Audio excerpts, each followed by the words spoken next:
Hello students, welcome to DCM classes. Today we'll be starting the next capsule for the rotation motion. This will be the last capsule for your rotation motion. और इसके साथ आपके सभी concepts cover हो चुके हैं, important concept. तो ये इस लास्ट कॉन्सेप्ट को भी देख लेते हैं। एक्चुअली यहाँ पर मैं क्या डिस्कस करने वाला हूँ आज, इसके यहाँ पर जो हम डिस्कस करेंगे वो होगा कोलिजन इन रोटेशन मोशन। क्योंकि आपने अभी तक क्या देखा है कि आप अभी तक जितना भी आपने चीज़ें पढ़ी हैं उसमें ये देखा है कि कोलिजन, अगर आपने पढ़ा है तो कोलिजन में क्या होता है कि स्ट्रेट लाइन में बॉल या कोई भी बॉडी मूव करती है और वो टकराती है और उसके बाद उनकी वेलोसिटी चेंज होती है। तो उसके केस में हम क्या क्या अप्लाई करते हैं, conservation of linear momentum apply करते हैं, है ना। और conservation of linear momentum apply करते हैं, कोफिशिएंट ऑफ रेस्टिट्यूशन अप्लाई करते हैं, और करस्पॉन्डिंगली इलास्टिक कंडीशन है तो कंजर्वेशन ऑफ एनर्जी होगी इनिशियल और फाइनल में, और इलास्टिक नहीं है तो नहीं, कुछ नहीं होगा। ई इज इक्वल टू 1 होता है इलास्टिक में और नॉन इलास्टिक में इज इक्वल टू 0 होता है। ओके, ये हम जानते हैं। लेकिन अब वो कॉन्सेप्ट हम इसमें कैसे अप्लाई करेंगे, क्योंकि यहाँ पर हमने नॉर्मली प्रॉब्लम देखी नहीं है। इस तरह की प्रॉब्लम यही एडवांस में आती है, रोटेशन प्लस ट्रांसलेशन और उसमें कोलिजन हो रहा है। अब मैं आपको यहाँ पर एक सिमुलेशन दिखा देता हूँ जिसको आप देख कर समझ जाएंगे कि एक्चुअली में ये चीज़ होती क्या है, कैसे हो रहा होता है। जैसे आप इसको ऐसे विजुअलाइज कर लो कि आपके पास एक जमीन पर, आप अर्थ पर एक बॉल रख लो, एक सेकंड बॉल को वहां से आपने लुढ़का दिया। तो लुढ़कने से क्या होगा कि वो जो बॉल होगी वो दूसरी वाली बॉल पे जाके टकराएगी, वो रोटेट भी हो रही है और ट्रांसलेट भी हो रही है। अब वो जो बॉल है वो जाके टकराएगी दूसरी वाली बॉल पर और दूसरी वाली बॉल अपना मूवमेंट स्टार्ट करेगी। ये है सेम चीज जो हम यहाँ पर डिस्कस करने वाले हैं, बिकॉज उसमें ट्रांसलेशन एंड रोटेशन दोनों इन्वॉल्व हो रहा है, रोलिंग विदाउट स्लिपिंग भी होता है। तो देखिए यहाँ हो क्या रहा है, स्टार्ट करते हैं। देखिए यहाँ हो क्या रहा है, बॉल है, ट्रांसलेट और रोटेट कर रही है, ये यहाँ आई, इससे टकराई और फिर सेकंड वाली बॉल को मूव करना चालू कर दिया। ये चीज हो रही है। एक बार और देख लेते हैं। ऐसे मूव करना चालू किया, रोटेट हुई, चल रही है, आगे आगे चल गई, यहाँ पर आके आके टकरा गई और फिर दूसरी वाली बॉल ने मूव करना चालू कर दिया और ये आगे बढ़ गई। अब मैंने यहाँ पर क्या किया है, जो कि फर्स्ट वाली बॉल को रोक दिया है, लेकिन जरूरी नहीं है कि फर्स्ट वाली बॉल रुकेगी। अब यहाँ पर हमें इसको एनालाइज कैसे करना होगा, इसकी प्रॉब्लम को इसको समझना पड़ेगा पहले कि ये प्रॉब्लम सॉल्व कैसे होती है। इसके लिए हमें क्या क्या कॉन्सेप्ट अप्लाई करने पड़ेंगे और हम देखते हैं इसको क्या करते हैं। तो सबसे पहली चीज जो हमारे पास यहाँ पर हो रहा है कि हम यहाँ पर दो मोशंस को एनालाइज करेंगे। एक तो है आपका ट्रांसलेशन, एक मिनट, हाँ, एक तो है आपका यहाँ पर ट्रांसलेशन मोशन। ट्रांसलेशन मोशन मतलब स्ट्रेट लाइन मोशन जो हो रहा है बॉल का, और दूसरा है रोटेशन मोशन जिसमें बॉल रोटेट भी कर रही है। दो मोशन हमको यहाँ पर एनालाइज करने पड़ेंगे। सबसे पहले आते हैं ट्रांसलेशन मोशन पर। तो ट्रांसलेशन मोशन में जब हम एनालाइज करते हैं तो ट्रांसलेशन मोशन में क्या होगा कि अगर मान लीजिए just before collision, just before सिर्फ ट्रांसलेशन पर ध्यान देना है अभी। जस्ट बिफोर कोलिजन अगर मान लीजिए इस वेलोसिटी बॉल वन की जो velocity just before collision u1 थी, u1, और वेलोसिटी ऑफ बॉल वो तो रुकी हुई थी, तो u2 मान लेते हैं, u2 which is actually equal to 0। Collision के बाद सेकेंड बॉल मूव करना चालू कर देती है, तो इसकी वेलोसिटी मान लीजिए कोलिजन के बाद इसकी वेलोसिटी हो जाती है v2।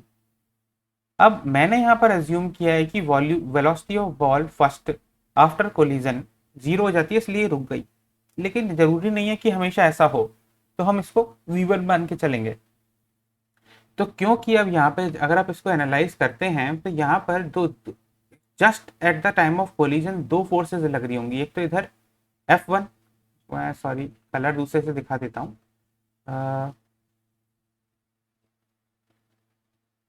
ये है फोर्स F, और यहाँ पर भी इक्वल एंड अपोजिट फोर्स लग रही होगी F।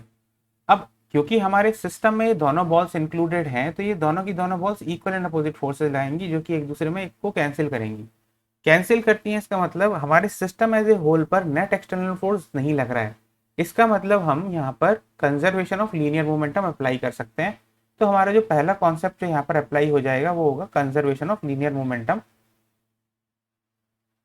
जिसके अकॉर्डिंग हम कर सकते हैं m1 u1 plus m2 u2 is equal to m1 v1 plus m2 v2। अब दूसरा यहाँ पर हमें ट्रांसलेशन कोलिजन हो रहा है, तो इसमें हम कोफिशिएंट ऑफ रेस्टिट्यूशन की भी डेफिनेशन यूज कर सकते हैं, E is equal to v2 minus v one by u one minus u two, क्योंकि ये होता है velocity of separation minus velocity of by velocity of approach e. अगर कोलिजन अगर ई इज इक्वल टू 0 है तो कंप्लीटली इनएलास्टिक कोलिजन है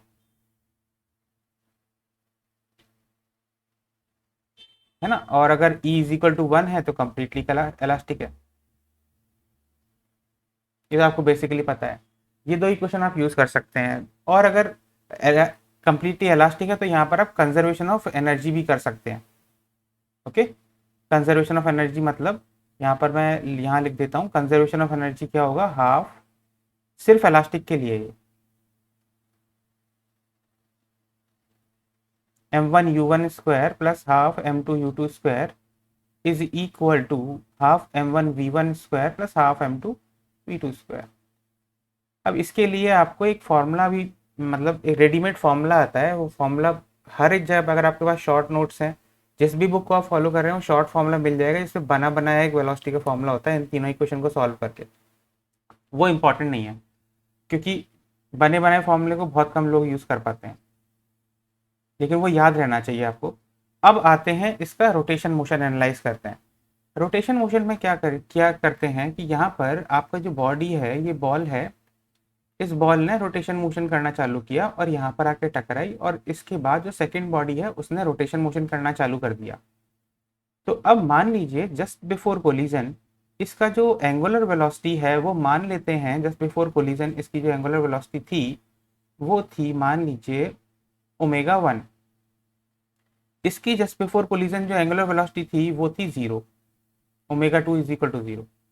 after collision जो इसकी वेलोसिटी होगी पहली और इसकी, वो हमें नहीं पता, वो हमें निकालना है। तो इसकी मान लेते हैं ओमेगा f1 आफ्टर कोलिजन और इसकी मान लेते हैं omega f2 after collision.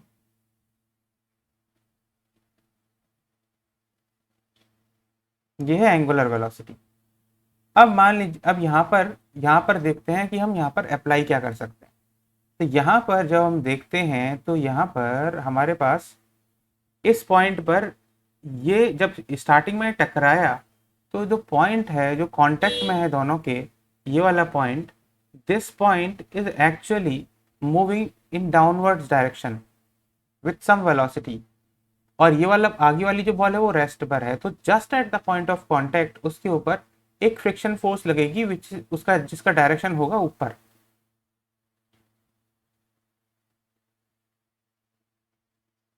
This is friction force.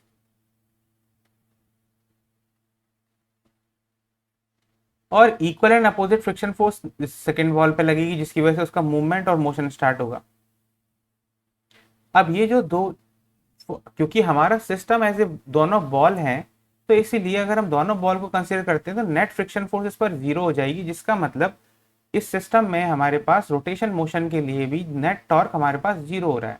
तो इसका मतलब रोटेशन मोशन में भी हम कंजर्वेशन ऑफ एंगुलर मोमेंटम कर सकते हैं।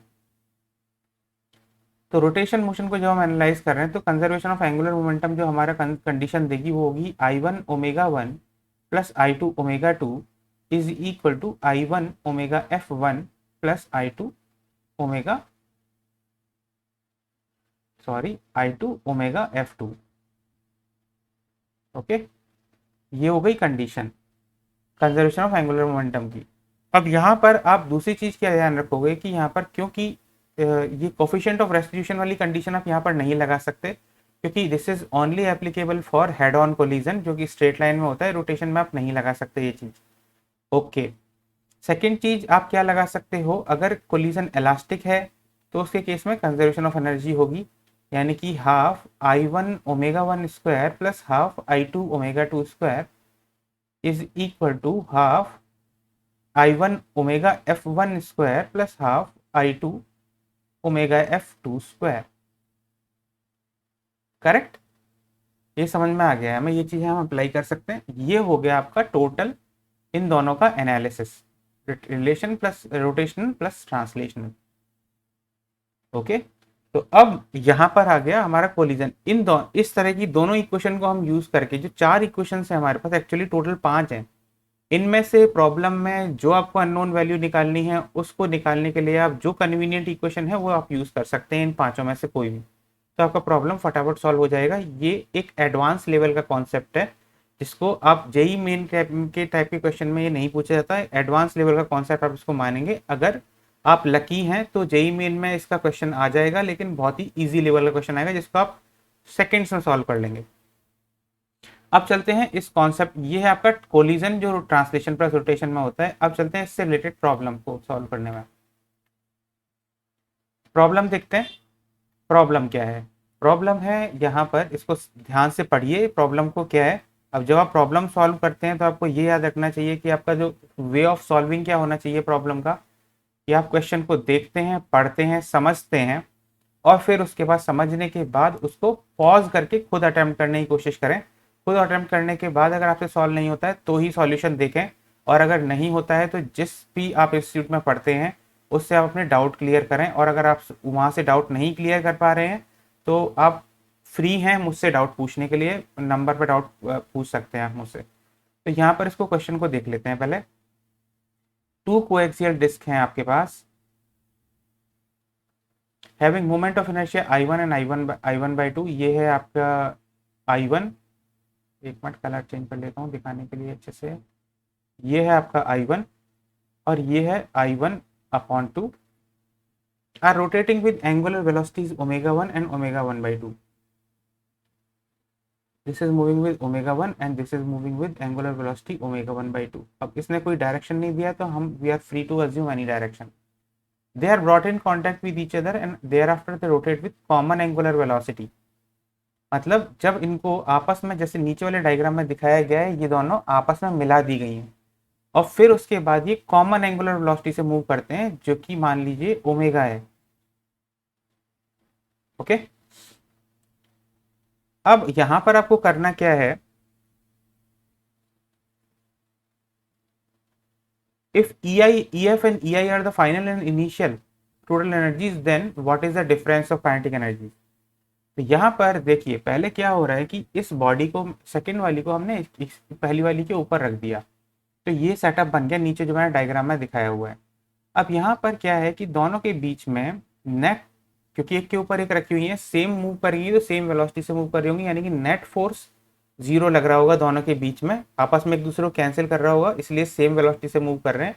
तो नेट टॉर्क जीरो है, इसका मतलब हम यहाँ पर कंजर्वेशन ऑफ एंगुलर मोमेंटम लगा सकते हैं। तो हमारे पास क्या होगा, I1 ω1 plus I1 by 2 ω1 by 2 is equal to I1 plus I1 upon 2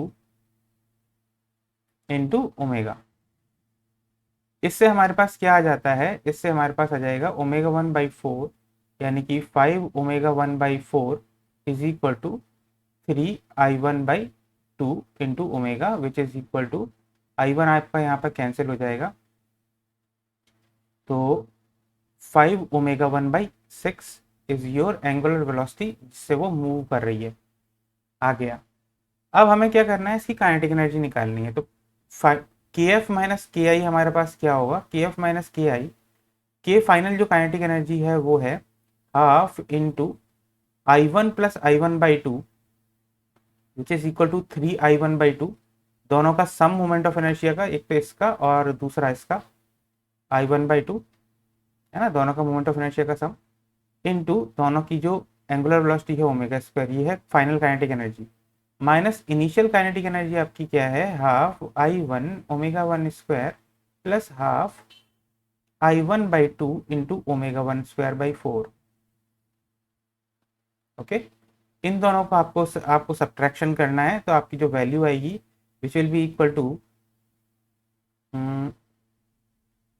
3/4, मैं यहाँ पर कॉमन ले लेता हूँ 1/4, 1/4 into 3I1 omega square minus 2I1 ω1 square plus I1 ω1 square by 4, ये हो गया। तो यहाँ पर क्या हो गया, 1/4 into I1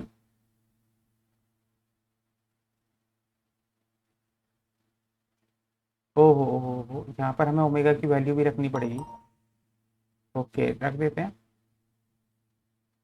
I1 into 5 ω1 upon 6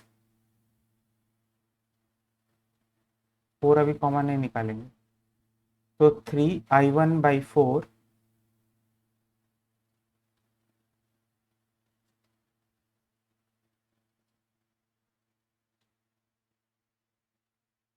into 25 ω1²/6², 36। ये आपको सॉल्व करना पड़ेगा यहाँ पे, जिसमें आप i1 ω1² आप कॉमन ले लेंगे, तो ये 12 हो गया, 25/48 माइनस 18/32, ये आ गया। अब इसको आप सॉल्व करेंगे तो आपके पास जो आंसर आना चाहिए वो आएगा -1/24। This will be equal to -i1 ω1²/24। This is your answer. तो ये हो गया आपका ये क्वेश्चन पहला वाला सॉल्व। कुछ भी करना नहीं पड़ा, बहुत इजी था। अब आते हैं नेक्स्ट क्वेश्चन पे। ये 2019 जेईई मेन में पूछा गया था। अब नेक्स्ट क्वेश्चन पे आते हैं। Next question is what a smooth sphere A is rotating moving on A frictionless A smooth sphere A is moving on a frictionless horizontal plane with angular velocity omega and center of mass velocity v। यानी कि ये क्या बोला हुआ है कि this is rotating initially with angular velocity omega, और इसकी जो सेंटर ऑफ मास की जो वेलोसिटी है वो है v।